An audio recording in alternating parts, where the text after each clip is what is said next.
প্ৰকল্প 70টা minor irrigation project আমি নাবাৰ্ডৰ পৰা কৰাৰ বাবে কেবিনেটে অনুমোদন জনায় লোক নিৰ্মাণ বিভাগত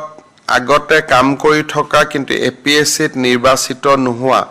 36 জন সহকাৰী অভিযন্তাক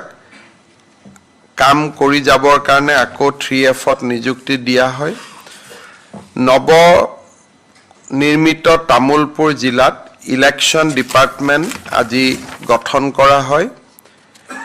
চৰকাৰৰ বিভিন্ন হস্পিটাল মেডিকেল কলেজত ঔষধ কিনিবৰ বাবে 175 কোটি টকা অনুমোদন কৰা হয় অসম পুলিচৰ ওভাৰঅল ইনফ্ৰাষ্ট্ৰাকচাৰ ডেভেলপমেণ্টৰ কাৰণে যেটো মৈত্ৰী আঁচনি চলি আছে তাৰ বাবে কেবিনেটে আজি 150 কোটি টকা অনুমোদন দিয়ে নুমলীগড় ৰিফাইনেৰীত এটা তেওঁলোকৰ প্ৰকল্প চলি আছে যাৰ জৰিয়তে শোধনাগাৰটোৰ শোধন ক্ষমতা 9 মিলিয়ন মেট্ৰিক টনলৈকে বঢ়োৱা হৈছে অসম চৰকাৰৰ তাতে 26% অংশীদাৰী আছে যেহেতু প্ৰজেক্টটো বৰ্তমান চলি আছে আমাৰ যাতে 26% অংশীদাৰী অব্যাহত থাকিব পাৰে তাৰ কাৰণে কেবিনেটে আজি 205 কোটি টকা নুমলীগড় ৰিফাইনেৰীত বিনিয়োগ কৰিবৰ বাবে সিদ্ধান্ত গ্ৰহণ কৰে ৰিলায়েন্স বায়ো এনাৰ্জিৰ লগত অসমত কম্প্ৰেছ বায়োগেছ সেক্টৰ নিৰ্মাণ কৰিবৰ বাবে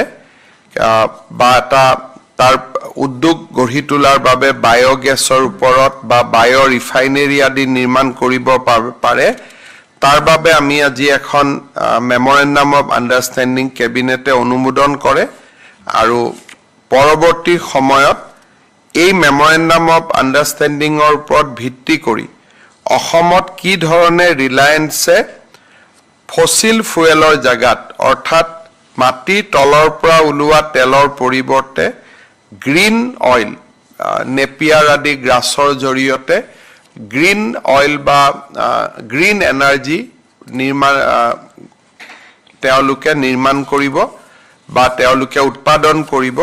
সেই দিশত আমি অধ্যয়ন আদি কৰাৰ বাবে আৰু অসমত কিমান সম্ভাৱনীয়তা আছে তাৰ এটা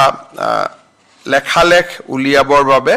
আমি ৰিলায়েন্সৰ লগত এখন মেমৰেণ্ডাম অফ আণ্ডাৰষ্টেণ্ডিং কৰিব খুজিছো যিখন আজি কেবিনেটে অনুমোদন দিয়ে আমাৰ অসমৰ ধনুধৰ আৰু কমনৱেলথ গেমছ অলিম্পিক গেমছত ভাৰতক প্ৰতিনিধিত্ব কৰা জয়ন্ত তালুকদাৰক আমাৰ কেবিনেটে আজি ডিএছপি অসম পুলিচত ডিএছপিৰ চাকৰি কৰাৰ বাবে অনুমোদন দিয়ে আৰু জয়ন্ত তালুকদাৰেও আগ্ৰহ প্ৰকাশ কৰিছে আজি কেবিনেটে লোৱা গুৰুত্বপূৰ্ণ সিদ্ধান্তটো হ'ল যে ৰাজ্য চৰকাৰৰ কৰ্মচাৰীসকলক আমি দিয়ে ভাৰত চৰকাৰে ৰাজ্য চৰকাৰৰ কৰ্মচাৰীসকলক ইতিমধ্যে দিয়ে ঘোষণা কৰিছে আৰু তাৰ লগত দিবেদি কিমান পাৰ্চেণ্ট দিব কাগজ নি 3% আগতে বৰ্তমান 52% দিয়ে পাই আছিল 50% পাই আছিলে আজি 1 ডিসেম্বৰৰ দৰমহাৰ লগত তেওঁলোকে 53% দিয়ে পাব অৰ্থাৎ 3% তেওঁলোকে দিয়ে পাব আৰু এই দিয়েটো জুলাই মাহৰ পৰা কাৰ্যকাৰী হ'ব তাৰ ফলত 4 মাহৰ তেওঁলোকে বকেয়া পাব এই বকেয়া আমি ডিসেম্বৰত 25% দিম জানুৱাৰীত 25% দিম ফেব্ৰুৱাৰীত 25% দিম মাৰ্চত 25% দিম বকেয়াটো যেটো 4 মাহৰ বকেয়া কিন্তু যেটো নিত্য নৈমিত্তিক যেটো প্ৰত্যেক মাহত পাব লাগে সেই 3% দিয়ে 1 ডিসেম্বৰৰ পৰা তেওঁলোকে দৰমহাত পাব পাৰিব অৰ্থাৎ নৱেম্বৰ মাহৰ দৰমহা